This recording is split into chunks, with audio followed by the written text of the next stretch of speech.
Today, I had decided to discuss section 319 of the CRPC. Yes, इस पर जो case आप में प्रिस्क्राइब किया गया है, वह केस को पढ़ना और समझना बहुत ही डिफिकल्ट था, बहुत ही कंफ्यूजिंग था। लेकिन फाइनली मैंने जहाँ तक टच किया, वहाँ तक किया ही। तो इस केस के रिगार्डिंग मैं कुछ पॉइंट डिस्कस करना चाहता हूँ। अ, पहले तो मैं बता देना चाहता हूँ कि अगर किसी को डीजीएस का एग्ज़ाम देना होगा, तो सबसे इम्पोर्टेंट सेक्शन यही है। यह सेक्शन यूपी बिहार में तो नॉर्मली क्वेश्चन नहीं पूछा जाता है। ऑब्जेक्टिव में क्वेश्चन पूछा जा सकता है या इंटरव्यू में पूछा जा सकता है, लेकिन मेंस में नहीं पूछा जाता है। लेकिन यहाँ पे डीजीएस में फ्रीक्वेंटली ये क्वेश्चन पूछा जाता है। लेकिन इसके प्रॉब्लम इतने लेंदी थे कि टाइप करना बहुत ही बोरिंग लग रहा था, तो इसलिए टाइम भी कम था, तो हमने इसको टाइप किया भी नहीं। तो 319 को थोड़ा-सा इसको समरी बता देते हैं। समरी के बाद हम आपको रिलेवेंसी बताएँगे कि इसका यूज़ क्या है। यह इसका यूज़ कुछ डिस्प्यूटेड पॉइंट है, जैसे कि हम पहले भी बता चुके हैं कि सीआरपीसी में कुछ प्रोविज़न है जिसका बहुत ज़्यादा मिसयूज़ होता है।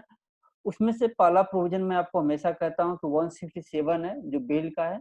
सेकंड नंबर का जो मिसयूज़ होता है वहाँ 321 सीआरपीसी का है और 319 भी कहीं न कहीं इसका भी मिसयूज़ होता है पॉलिटिकल माइलेज के लिए।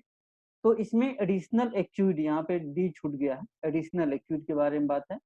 तो सबसे पहले मैं आपको इंट्रोडक्शन बोर्ड बताऊँगा। इंट्रोडक्शन के बाद यहाँ पे 2 मैक्सिम हैं। एक मैक्सिम है जूडेक्स डैमनेचर कम नोसेंस ऑब्ज़र्वेचर।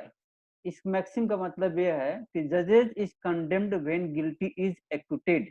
It means it is a liability of the judges to try their best so that guilty persons accused person should not be acquitted. तो हम एक तरफ देखते हैं कि नहीं, हमें इनोसेंट को कन्विक्ट नहीं करना है, यह हमारा सेटल्ड प्रिंसिपल है। उसी तरह से दूसरे साइड में यह भी सेटल्ड प्रिंसिपल है कि जो गिल्टी है, जो क्रिमिनल है, उसका एक्विटल भी नहीं होना चाहिए। अगर क्रिमिनल का एक्विटल होगा तो भी सोसाइटी में बैड मैसेज जाएगा और इनोसेंट का जब कन्विक्शन होगा तब भी सोसाइटी में बैड मैसेज जाएगा। इस केस में, इस आपके जो सिलेबस है उस केस में एक मैक्सिम यूज किया है, जुडेक्स नेमनेचर कम नोसेंस ऑब्जर्वेचर जजेस is condemned when guilty is acquitted. This is the maxim. यह मैक्सिम अपने एग्जाम में कहीं भी लिख दोगे, किसी भी क्वेश्चन पेपर में लिख दोगे, कोई भी क्वेश्चन हो तो एक नंबर अधिकार मिल जाएगा। एक उसी तरह का एक जनरल मैक्सिम ये भी है। जनरल मैक्सिम क्या कहता है कि ए वर्बिस लेजिस नन एस्ट रिसेंडेंडम। इसका मतलब ये होता है कि from the words of law there must be no departure from the words of law. इसका मतलब ये कहना चाह रहा है इस मैक्सिम के माध्यम से कि अगर लेजिस्लेटिव बॉडी ने कोई भी वर्ड यूज किया है, अगर उस वर्ड का मीनिंग क्लियर है तो उस वर्ड से आपको डिपार्चर नहीं करना चाहिए। इसीलिए मैं अपने क्लास में कई बार बच्चों को कहता हूं कि अगर कामा भी यूज हुआ है, अगर लेजिस्लेटिव बॉडी ने कामा भी यूज किया है, फुल स्टॉप भी दिया है, तो उसका भी एक मीनिंग निकल कर के आता है। जैसे मैं हमेशा कहता हूँ कि 27 का सबसे इंपॉर्टेंट एविडेंस एक्ट का सबसे इंपॉर्टेंट वर्ड ये था कि प्रोवाइडेड दैट के बाद कामा लिख दिया गया। प्रोवाइडेड दैट कामा, उस कामा की वजह से कई जजमेंट आए जिसमें यही डिस्प्यूट था कि सेक्शन 27 इंडियन एविडेंस एक्ट किसका एक्सेप्शन है। तो कुछ के डिसीजन का कहना था कि ये 24, 25, 26 का एक्सेप्शन है और कुछ जजमेंट सुप्रीम कोर्ट के आए जिसमें कहा गया कि ये सिर्फ 25, 26 का एक्सेप्शन है। तो कामा का अपने एक अलग वैल्यू रहता है। तो ये 2 मैक्सिम है, इन दोनों मैक्सिम को तुम लोग एकदम रट जाना है इसको, ताकि कोई भी क्वेश्चन आए हमेशा तुम इसको लिख देना, कहीं भी लिख देना, इसका कोई सेट वो नहीं है। ये मैक्सिम बहुत ही काम लायक है। देखो मैक्सिम लिखते ही तुम एक नंबर एक्स्ट्रा पा जाओगे, तो गारंटी दे दे रहा हूँ। तो मीनिंग अब हम इसमें कुछ पॉइंट डिस्कस करेंगे जिसके कि हमारे केस के रिगार्डिंग है। यह केस जो मेंशन किया गया हमारे सिलेबस में, हरदीप सिंह का केस है, कई पॉइंट पर इंपॉर्टेंट है। सबसे पहले तो इसमें इंक्वायरी का मीनिंग डिस्कस किया गया है, ट्रायल का मीनिंग डिस्कस किया गया है, इंक्वायरी और ट्रायल में डिफरेंसेस क्या होते हैं। एक बात और मैं बता दूं, इस टॉपिक को डिस्कस करने के लिए, इंक्वायरी और ट्रायल का डिफरेंस डिस्कस करने के लिए मैं 2 केस लूंगा। एक तो हरदीप सिंह का केस है जो आपके सिलेबस में ऑलरेडी मेंशन किया गया है, और एक केस में यहाँ पर एक कॉमन काज का केस है, यूनियन ऑफ इंडिया के वेरी नाइस फुल जजमेंट है जिसमें बताया गया था कि difference between the inquiry and trial. तो यह जो पॉइंट हमारा जब डिस्कस करना होगा, जब हमें इस पॉइंट को difference between inquiry and trial, तो मैं 2 केस लेंगे, हरदीप सिंह का केस लेंगे और एक common cause versus union of India का लेंगे। फिर इसमें मीनिंग ऑफ कोर्स बताया गया था कि what is the meaning of course, what is the meaning of, क्योंकि ये वर्ड सारे वर्ड जो हैं 319 में यूज हुआ है, how to interpret the law, how to interpret the law, तो इसके लिए मैं यहाँ पे एक मैक्सिम बता ही दिया हूँ आपको कि इस मैक्सिम के हेल्प से आप इसको इंटरप्रेट करेंगे। फिर जब हम आगे की तरफ बढ़ते हैं तो meaning of evidence for the purpose of section 319।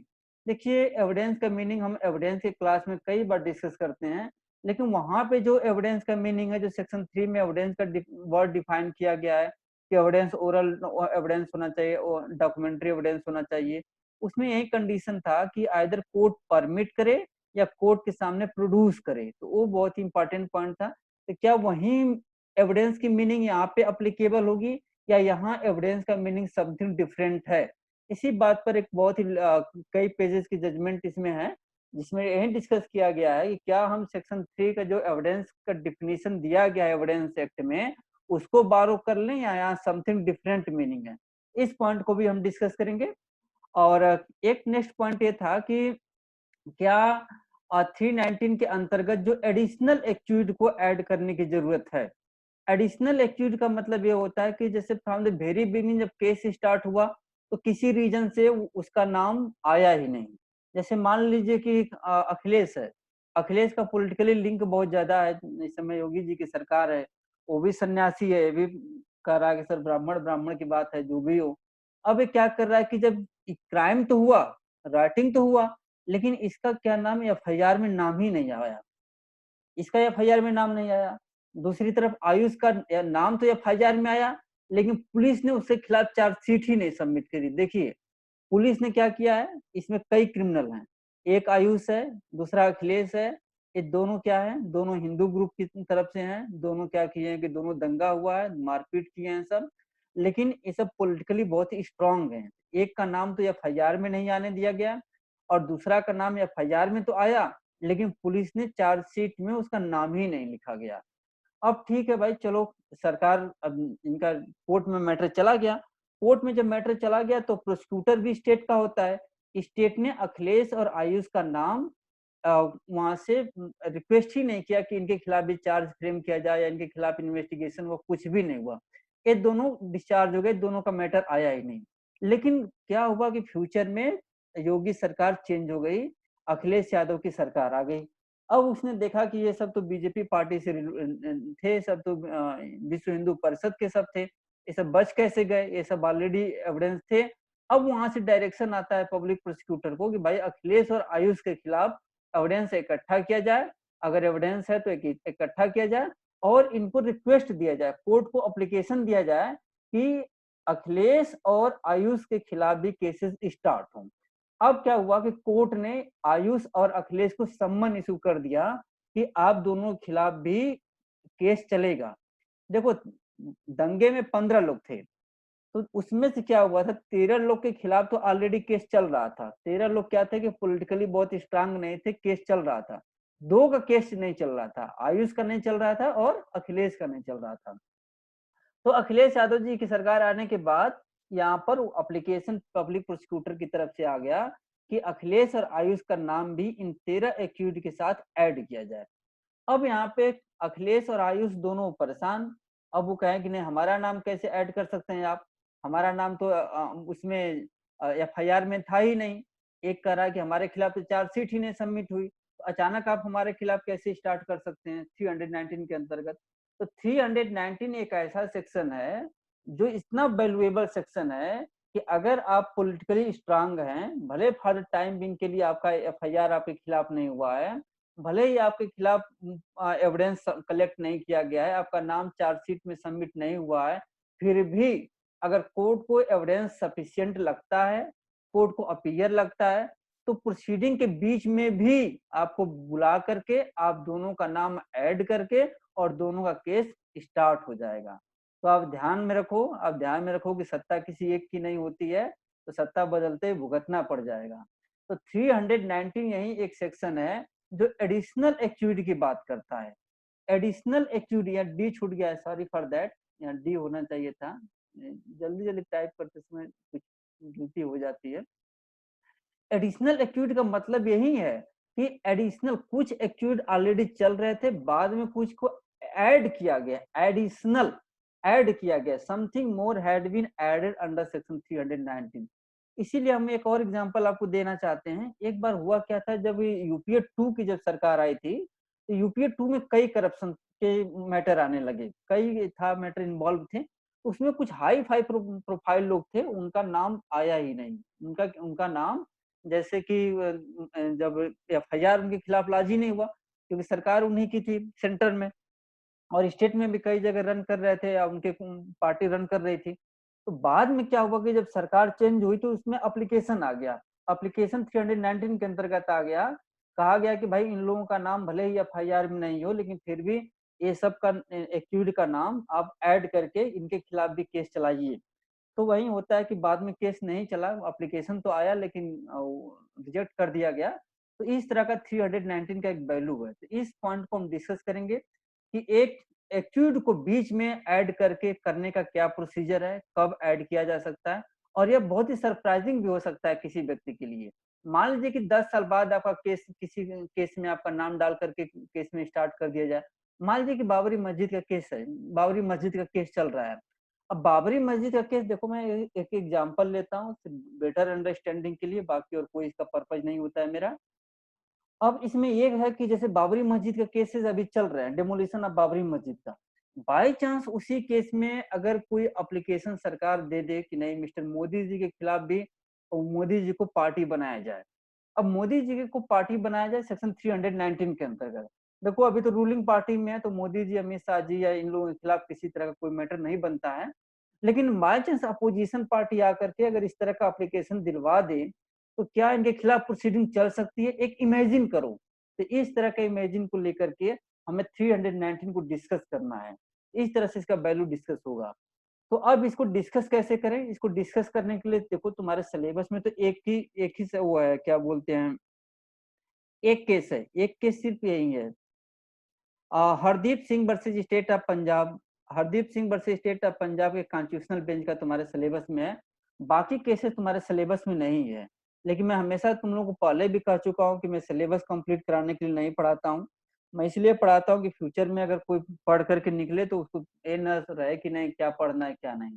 इसीलिए मैंने कई जजमेंट इस पर सर्च किए हैं, पूरे जजमेंट। और 2018 के भी जजमेंट मैंने सर्च किया, लबू भाई जी अमरजीत सिंह, एक केस है 18 का। और 2019 का भी जजमेंट मैंने सर्च किया, जिसका केस का नाम है पेरियासामी एंड वर्सेस नलासामी। और सबसे ज्यादा अगर मुझे कोई जजमेंट सर्च करने में मेहनत करनी पड़ी है, तो वह जजमेंट तुम्हारा Hardeep Singh versus state of Punjab 7 नवंबर 2008 का जजमेंट है। इस जजमेंट को सर्च करना, लिखना सबसे डिफिकल्ट काम था। इसको मैं क्यों सर्च किया, कैसे लिखा, देखो इसका ये मुझे जरूरत इसलिए लगी क्योंकि 2000 ये जजमेंट तुम्हारे सिलेबस में है। इस जजमेंट में इसका फैक्ट नहीं लिखा गया है, इसका फैक्ट मिसिंग है कि यह कैसे कॉन्स्टिट्यूशनल बेंच को पहुंचाई। ये तो ठीक है कि डिवीजन बेंच ने क्वेश्चन फ्रेम करके कॉन्स्टिट्यूशनल बेंच को और रेफर कर दिया, और कॉन्स्टिट्यूशनल बेंच ने डिसाइड कर दिया। लेकिन इस केस का फैक्ट क्या था, हरदीप सिंह के साथ क्या हुआ था, बाकी क्या मैटर थे, इसको सर्च करने के लिए मुझे बैक में जाकर के एक नया जजमेंट सर्च करना पड़ा। हरदीप सिंह का केस 2008 का है।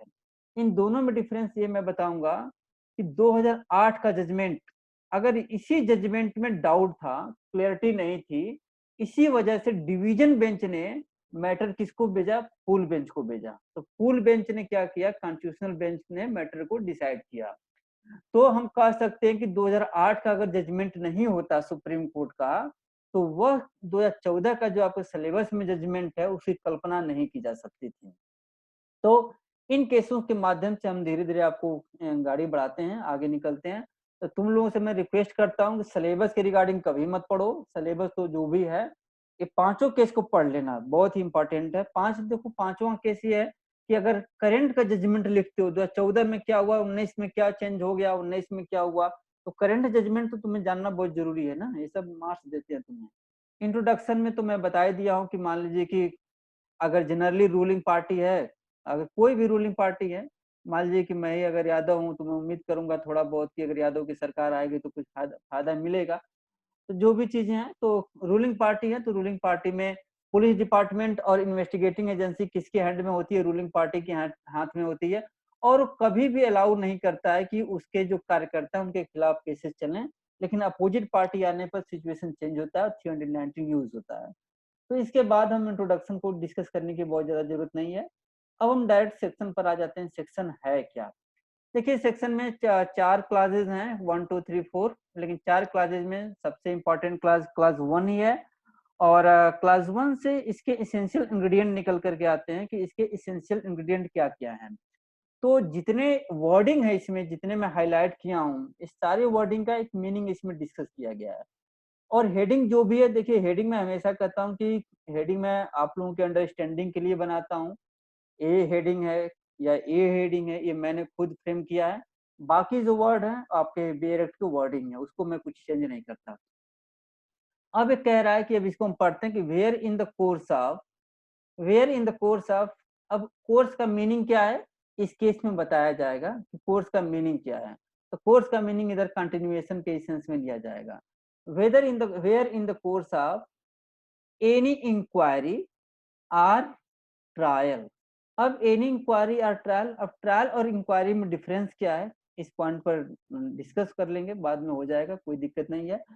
तो where in the course of any inquiry into और ट्रायल, इंक्वायरी और ट्रायल में के लिए एक कॉमन काज का जजमेंट है। यहाँ मैं अभी एक लाइन के लिए बता देना चाहता हूँ। कॉमन काज के जजमेंट में कहा गया था कि चार्ज फ्रेम होने से पहले और कॉग्निजेंस लेने के बाद जो भी बीच की प्रोसीडिंग होती हैं, सारे के सारे मैटर इंक्वायरी में आते हैं, चार्ज फ्रेम होने से पहले। अब जैसे मान लीजिए कि सेशन ट्रायल है, तो सेशन ट्रायल में चार्ज किस सेक्शन में फ्रेम होता है? 228 में फ्रेम होता है। तो 228 के फ्रेम होने से पहले तो 226 27 के जो भी मैटर हैं, जो डिस्चार्ज का मैटर है, किसकी कैटेगरी में आएगा? वह आएगा इंक्वायरी के कैटेगरी में, और चार्ज की कैटेगरी में नहीं आएगा।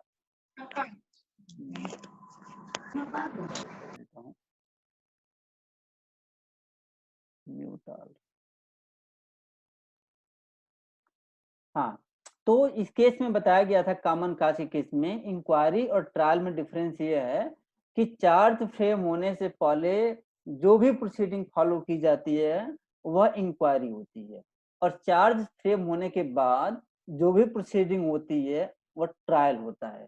तो इसका मतलब एग्जांपल के तौर पर 228 सीआरपीसी का 228 चार्ज फ्रेम करने की बात होती है।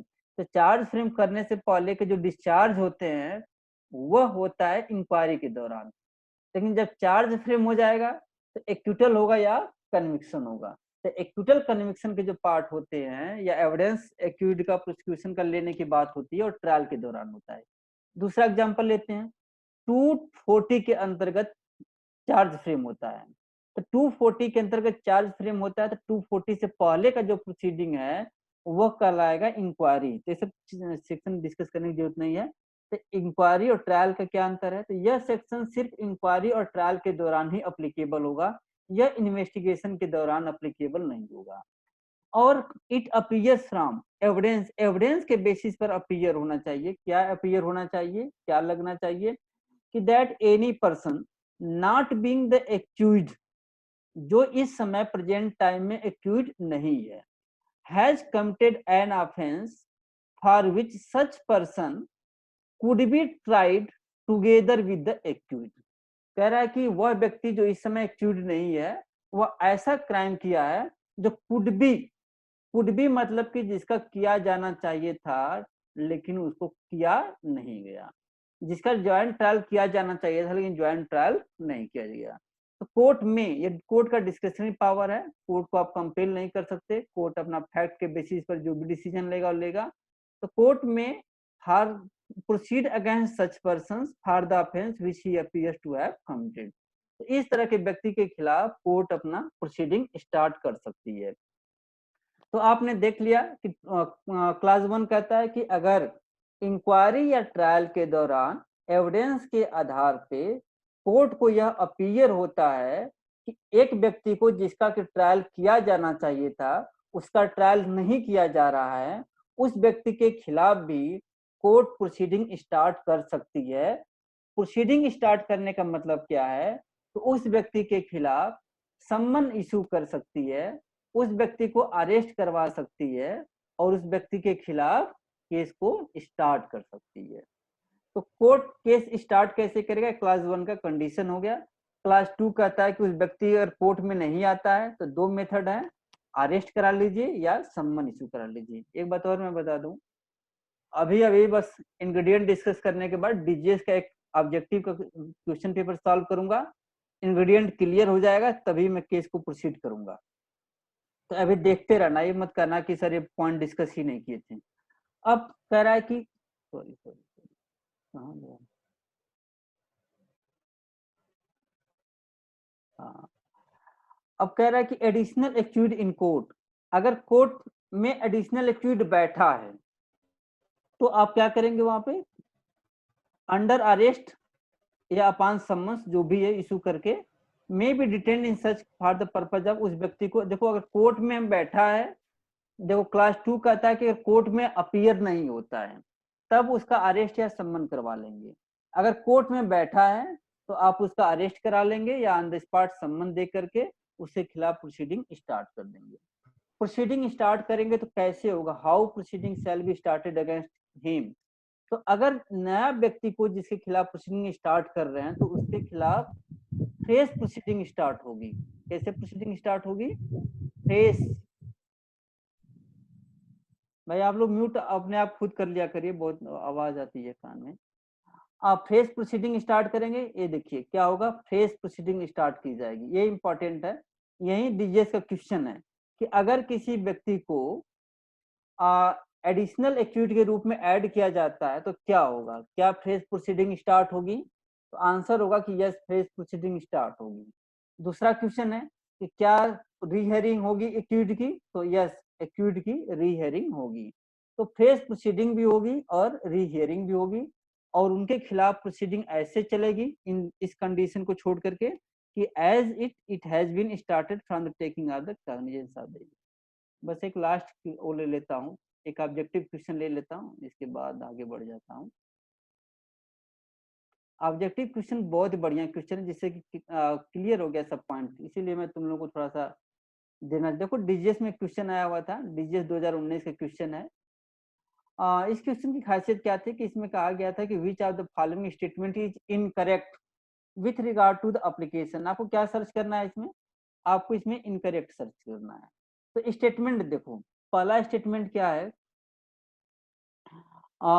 स्टेटमेंट कहता है कि when an additional accused is summoned proceeding in respect of such person shall commence afresh। क्या प्रोसीडिंग फ्रेश स्टार्ट होगी? ये पूछना चाहता है।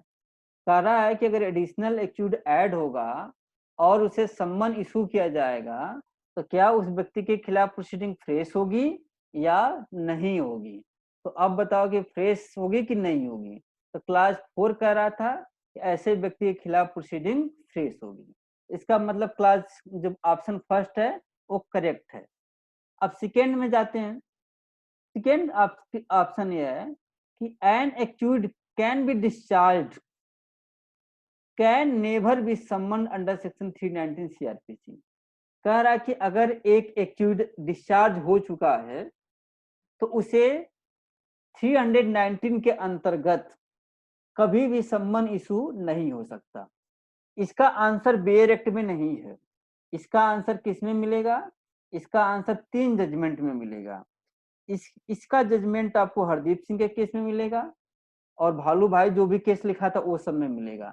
हरदीप सिंह के केस में यही कहा गया था, 3 बात कही गई थी, या तो जिस व्यक्ति के खिलाफ एफआईआर लॉन्च न हो उसको भी आप एडिशनल एक्यूज बना सकते हैं, जिसके खिलाफ चार्जशीट सबमिट न हुई हो उसके खिलाफ भी आप व्यक्ति को ऐड कर सकते हैं 319 में, या जो व्यक्ति डिस्चार्ज हो चुका हो उसको भी 319 में पार्टी बना सकते हैं subject to section 300 CrPC.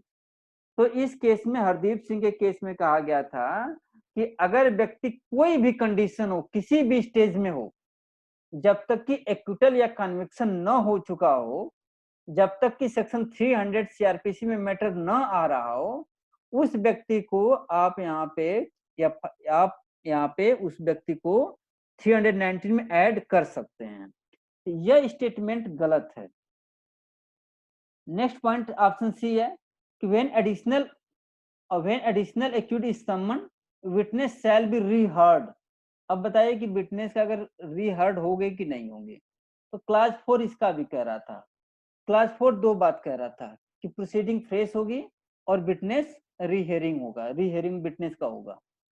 Next point कह रहा है कि any person attending to the court though not under arrest, सब सही है, तुम समझ गए होगे।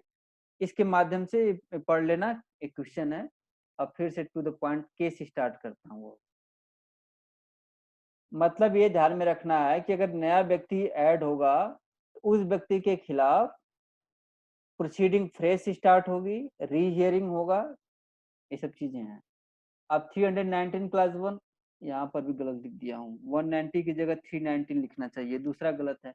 पार्थ इसको नोट डाउन करके मैसेज करना, तो एक गलत है यहाँ पे। जी सर, जी सर। यहाँ पे होना चाहिए 319 क्लास 1 होना चाहिए था। हम भी लिखते समय एकदम हवा में, पता है कहाँ ध्यान रहता है। 319 क्लास 1 होना चाहिए था। हाँ, in the course of inquiry भी अप्लीकेबल होगा और ट्रायल भी होगा, और अपीयर्स फ्रॉम द एविडेंस, और अपीयर्स फ्रॉम द एविडेंस अगर अपीयर होता है तो एडिशनल एक्यूज को ऐड किया जा सकता है। अब आते हैं, हम केस को स्टार्ट करते हैं। Hardeep Singh versus state of Punjab है। यह आपके सिलेबस में नहीं है, लेकिन आपके सिलेबस की शुरुआत यही से होगी। यह केस 2008 में डिसाइड हुआ था। यह केस डिसाइड हुआ था डिवीजन बेंच के द्वारा डिसाइड हुआ था। इस डिवीजन बेंच के पास ओपिनियन सेंसस नहीं था, दोनों ओपिनियन डाइवर्ट थे, इसलिए फुल बेंच को भेजा गया था। तो वही मैटर को कॉन्स्टिट्यूशनल बेंच ने हियरिंग करके 2014 का जजमेंट आया था। तो हरदीप सिंह का केस ये क्या है, 2008 का, ध्यान रखने की बात है। अब फैक्ट बता देता हूँ। फैक्ट इसमें ये था कि हरदीप सिंह 2004 में अपने खेती बाड़ी का कर रहा था, खेती बाड़ी कर रहा था, खेत में हल चला रहा था। उसी समय कुछ एक्यूड पहुंचे और वहां पे उसको मारपीट करने लगे, और उसके कुछ साथी बचाने आए तो उनको भी मारपीट करने लगे, और इनके इस दौरान उनके खिलाफ एफआईआर लॉन्च हुई। जब एफआईआर लॉन्च हुई तो उसमें आप देख रहे हैं कि कौन कौन सेक्शन थे। 307 attempt to murder, grievous hurt, ये सब सेक्शन थे आईपीसी के, और इसमें 120 बी भी था, आप देख रहे हैं सब चीजें। और आर्म्स एक्ट के अंतर्गत भी कुछ प्रोविजन थे एक्यूड के, ऑलरेडी हुआ। सारे एक्यूड तो अरेस्ट हुए, लेकिन उसमें दो एक्यूड स्पेशल थे। एक विजय प्रीत सिंह था, विजय प्रीत सिंह रिस्पोंडेंट नंबर 2 था, उसको भी अरेस्ट किया गया है। लेकिन विजय प्रीत सिंह का जो पिताजी था वो बहुत ही हाई प्रोफाइल पॉलिटिशियन था। उसने क्या किया, सीधा डीएसपी ने, उससे भी बड़ा रैंक का अधिकारी था, एसपी उसपी था, उसको सीधा लेटर लिख कर दे दिया कि नहीं, हमारे बेटा को गलत तरीके से फंसाया जा रहा है और आप ऐसा नहीं कर सकते हैं, हमारा बेटा इनोसेंट है। तो विजय प्रीत सिंह को के खिलाफ एफआईआर तो हुई, अरेस्ट तो हुआ, लेकिन फाइनली वो क्या हुआ, पुलिस रिपोर्ट जब सबमिट हुई तो उसमें लिख दिया कि विजय प्रीत सिंह के खिलाफ कोई एविडेंस नहीं है। और विजय प्रीत सिंह के साथ क्या हुआ, विजय प्रीत सिंह यहाँ पे डिस्चार्ज हो जाता है। ओ, बैटरी लो हो गई, 1 minute please wait, 1 minute 1 minute.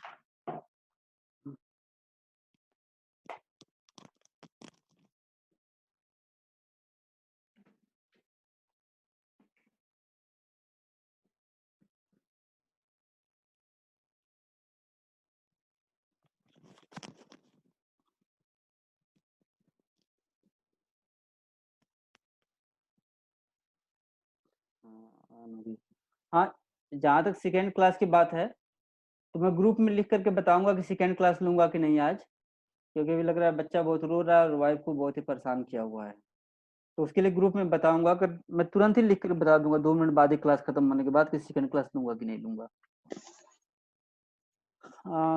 Point is that, तो इसमें विजय प्रीत सिंह का पिताजी हाई प्रोफाइल थे, चार्ज एफआईआर लॉन्च हुई, अरेस्ट भी हुआ, लेकिन पुलिस ने रिपोर्ट में लिख दिया कि नहीं, वो एविडेंस था ही नहीं, विजय प्रीत डिस्चार्ज हो गया। तो विजयप्रीत अब इसी केस में आएगा मैटर कि डिस्चार्ज हुए व्यक्ति को 319 में ऐड कर सकते हैं कि नहीं। तो कॉन्स्टिट्यूशनल बेंच ने डिसाइड किया कि नहीं, आप ऐड कर सकते हैं। तो ये विजयप्रीत सिंह का नाम याद रखना। एक दूसरा व्यक्ति था जगतर सिंह। जगतर सिंह की खासियत ये थी कि जगतर सिंह को अरेस्ट तो नहीं किया गया था, लेकिन जगतर सिंह को लग रहा था कि नहीं, मुझे अरेस्ट किया जा सकता है। तो जगतर सिंह ने पहले ही वो लिख दिया, जगतर सिंह ने पहले ही एक एप्लीकेशन दे दिया और कहा कि जगतर सिंह खिलाफ न ही एफआईआर हुई थी, न ही वो अरेस्ट हुआ था। जगतर सिंह ने लिख कर दे दिया कि नहीं, हमारे खिलाफ फॉल्स एफआईआर हो सकते हैं। तो पुलिस रिपोर्ट में उसके बारे में भी वो लिख दिया गया कि विजय सिंह के खिलाफ, विजय और जगतर के खिलाफ, दोनों के खिलाफ एविडेंस नहीं थी। दोनों में अंतर क्या है? विजय के खिलाफ एफआईआर होती है, अरेस्ट होता है, लेकिन पुलिस रिपोर्ट आती है कि एविडेंस नहीं था, डिस्चार्ज होता है। जगतर सिंह के खिलाफ न ही पुलिस रिपोर्ट लॉन्च होती है, न ही अरेस्ट होता है, लेकिन ये डिस्चार्ज हो जाता है। 2008 के जजमेंट और जब मैं कॉन्स्टिट्यूशनल जजमेंट पढ़ाऊंगा 2014 वाला, तो उसमें ये निकल करके आएगा कि विजय के खिलाफ भी, विजय को भी एडिशनल एक्यूट बना सकते हैं और जगतर सिंह को भी एडिशनल एक्यूट बना सकते हैं। अब यहाँ पे आप देख रहे हैं पुलिस रिपोर्ट सबमिट हुई। पुलिस रिपोर्ट में विजय और जगतर सिंह को कहा गया एविडेंस वाज नॉट सफिशिएंट। दोनों व्यक्तियों को डिस्चार्ज कर दिया गया। अब डिस्चार्ज करने के बाद, डिस्चार्ज हो गया, अब विटनेसेस का जब एग्जामिनेशन हुआ, उसने सीधा सीधा कहा कि नहीं, उस समय जगतर और विजय दोनों ही ऑन द स्पॉट अवेलेबल थे और दोनों मारपीट में भागीदार थे। अब इस स्टेटमेंट के बाद, विटनेसेस के एग्जामिनेशन के बाद, पब्लिक प्रोसिक्यूटर ने एप्लीकेशन दे दिया कि जगतर और विजय दोनों को 319 में ऐड किया जाए। अब जगतर का कहना था कि भाई मेरे खिलाफ एफआईआर भी नहीं हुई है, मैं अरेस्ट भी नहीं हुआ, मैं डिस्चार्ज हो गया, तो फिर क्यों मुझे 319 में खींच रहे हो। और विजय का कहना था कि चलो माना कि मेरे खिलाफ एफआईआर हुई थी, मैं अरेस्ट हुआ, लेकिन फिर भी डिस्चार्ज हो गया। अब इसी बात पर मैटर आगे बढ़ गया। अब एडिशनल सेशन जज ने एप्लीकेशन को रिजेक्ट कर दिया। हाई कोर्ट ने भी एप्लीकेशन को रिजेक्ट किया। मैटर चला गया सुप्रीम कोर्ट को। सुप्रीम कोर्ट को जब पास गया डिवीजन बेंच के पास, तो डिवीजन बेंच इस ओपिनियन को 319 के मामले में दोनों जजों का ओपिनियन अलग था और सुप्रीम कोर्ट के पहले के जजमेंट थे ऑलरेडी कंफ्यूजन क्रिएट कर रहे थे। डिवीजन बेंच ने 4 केसेस फ्रेम किया। 4 केसेस फ्रेम करने के बाद भेज दिया सुप्रीम लार्जर बेंच को। देखो तुम लोग जब केसमेट पढ़ोगे तो उसमें लिखेगा कि 2 क्वेश्चन फ्रेम किया गया था, लेकिन एक्चुअली में 4 क्वेश्चन फ्रेम था। 2 क्वेश्चन को, दोनों क्वेश्चन को फर्स्ट और सेकेंड को डिवाइड किया, तो फर्स्ट से 2 क्वेश्चन निकल करके आए, सेकेंड से 2 क्वेश्चन, तो टोटल क्वेश्चन हो गए 4। अब ये चला गया कॉन्स्टिट्यूशनल बेंच को, चला गया सुप्रीम कोर्ट के पास चला गया, जो कि जजमेंट आया जनवरी 2014 को जजमेंट आया। इसका फैक्ट क्या था? फैक्ट मैं पहले डिस्कस कर चुका हूं और अब यहाँ पे लार्जर बेंच को आया। लार्जर बेंच का डिसीजन हमें डिस्कस करना है। लार्जर बेंच में आप देख रहे हैं कॉन्स्टिट्यूशनल बेंच है। कॉन्स्टिट्यूशनल बेंच में उस समय honourable justice P Sadasivam chief justice थे। बाद में आपने देखा कि ऑनरेबल जस्टिस रंजन गोगोई भी हाल ही फिलहाल चर्चा में थे, ये भी बाद में चीफ जस्टिस बन गए। और प्रेजेंट टाइम में honourable justice S A Bobde मतलब कि ऑनरेबल चीफ जस्टिस हैं। तो ये पांचों जजों ने मिलकर के, मतलब कि सदाशिवम चौहान, रंजन प्रकाश देसाई, रंजन गोगोई, एस एस बोबड़े, इन लोगों ने मिलकर के इस जजमेंट को डिसाइड किया। इस जजमेंट में डिसाइड किया, तो इस जजमेंट को भी सुप्रीम कोर्ट ने क्वेश्चन आंसर फ्रेम किया। इसमें सुप्रीम कोर्ट ने खुद, कॉन्स्टिट्यूशनल बेंच ने अपना क्वेश्चन फ्रेम किया। 5 क्वेश्चन इसमें फ्रेम किया गया। पहला क्वेश्चन ये था कि at what stage power under section 319 can be exercise. तो इसमें एक लाइन में आंसर ये आया कि कॉग्निजेंस लेने के बाद, after taking the cognizance, after taking the cognizance this section can be used. भाई म्यूट कर लो ऑल ऑफ यू। कौन बोल रहा है भाई? म्यूट कर लो। हाँ, इस केस में यही आया था कि after taking the cognizance 319 can be used, क्योंकि कॉग्निजेंस लेने के बाद इंक्वायरी या ट्रायल ऑलरेडी स्टार्ट हो जाता है। क्वेश्चन अराइज हुआ एविडेंस के रिगार्डिंग, क्योंकि एविडेंस वर्ड यहाँ पे यूज हुआ था कि एविडेंस का मीनिंग क्या है, क्या यहाँ पे evidence examination in chief sufficient है या क्रॉस एग्जामिनेशन दोनों होना जरूरी है। इस केस में सबसे रिमार्केबल बात यही रही कि सुप्रीम कोर्ट ने कहा कि examination in chief is sufficient, examination in chief is sufficient, there is no need to wait for the cross examination. जब एविडेंस एक्ट का जब 138 पढ़ोगे 138 एविडेंस का, तो वो कहता है कि cross examination examination in chief के बाद आएगा।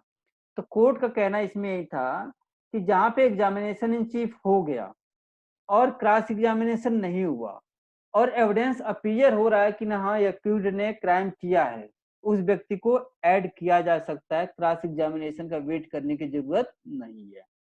क्लियर हो गया ना? Examination in chief is sufficient. अब दूसरा क्वेश्चन जो फ्रेम हुआ सुप्रीम कोर्ट का, सुप्रीम कोर्ट का जो दूसरा क्वेश्चन था ये बहुत ही कंफ्यूजिंग क्वेश्चन है, क्योंकि रिप्लाई बहुत ही प्रॉपर वे में नहीं आया। कोर्ट ने कहा कि एविडेंस का मीनिंग क्या होनी चाहिए, क्या एविडेंस का मीनिंग जो एविडेंस कलेक्ट होता है 200 इन्वेस्टिगेशन के दौरान वो कवर होगा इन्वेस्टिगेशन के दौरान, या इंक्वायरी या ट्रायल को ही कवर करेगा। इस जजमेंट को ओरिजिनल जजमेंट जब पढ़ोगे तो पैरा नंबर 71 का रीडिंग करने के बाद ये निकल करके आएगा कि एविडेंस जो इन्वेस्टिगेशन के दौरान कलेक्ट किया गया है वह कवर नहीं होगा, वही इन्वेस्टिगेशन का वही एविडेंस कवर होगा जो इंक्वायरी या ट्रायल के दौरान कलेक्ट हुआ है। लेकिन लास्ट में कंक्लूजन के टाइम इन्होंने ऐसा लिख दिया है कि थोड़ा सा कंफ्यूजन हो गया है, इस पॉइंट को पढ़ लेना तुम लोग। लास्ट पॉइंट ये है कि what is the nature of satisfaction of the court, satisfaction क्या होना चाहिए। तो कोर्ट ने कहा कि यहाँ सेटिस्फेक्शन का मीनिंग यही होना चाहिए कि मोर देन, ये पैरा है 106 में, what is the meaning of satisfaction. Court ने कहा कि इसमें चार्ज फ्रेम के लिए जो सेटिस्फेक्शन चाहिए उससे थोड़ा सा ज्यादा सेटिस्फेक्शन होना चाहिए। क्या होना चाहिए? चार्ज फ्रेम के दौरान कोर्ट जब सेटिस्फाइड होता है तभी तो चार्ज फ्रेम होता है ना। इसमें कहा गया कि चार्ज फ्रेम करने के लिए जो शुरू में जो आप चार्ज फ्रेम करते हैं उससे ज्यादा सेटिस्फेक्शन की जरूरत है आपको, मोर देन प्राइमा फेसाई एविडेंस। हाँ, आज क्लास नहीं लूंगा भाई, बच्चा अभी भी रो ही रहा है, आज क्लास नहीं लूंगा। A point is that framing of charge more than prima facie evidence चाहिए, लेकिन less than conviction, less than conviction. इन दोनों का मीनिंग क्या निकल करके आता है? इन दोनों का मीनिंग ये निकल करके आता है कि चार्ज फ्रेम करने के लिए जो सेटिस्फेक्शन चाहिए उससे थोड़ा सा ज्यादा होना चाहिए, और जो फाइनल में जो आप कन्विक्शन या एक्विटल करते हैं उस तरह के सेटिस्फेक्शन से थोड़ा सा कम सेटिस्फेक्शन होना चाहिए। मतलब ये दोनों के बीच का सेटिस्फेक्शन होना चाहिए, चार्ज फ्रेम होने से ज्यादा और कन्विक्शन या एक्विटल से कम होना चाहिए, ये बीच का सेटिस्फेक्शन होना चाहिए। और लास्ट पॉइंट पे ये लिखा गया कि किस व्यक्ति को आप ऐड कर सकते हैं, तो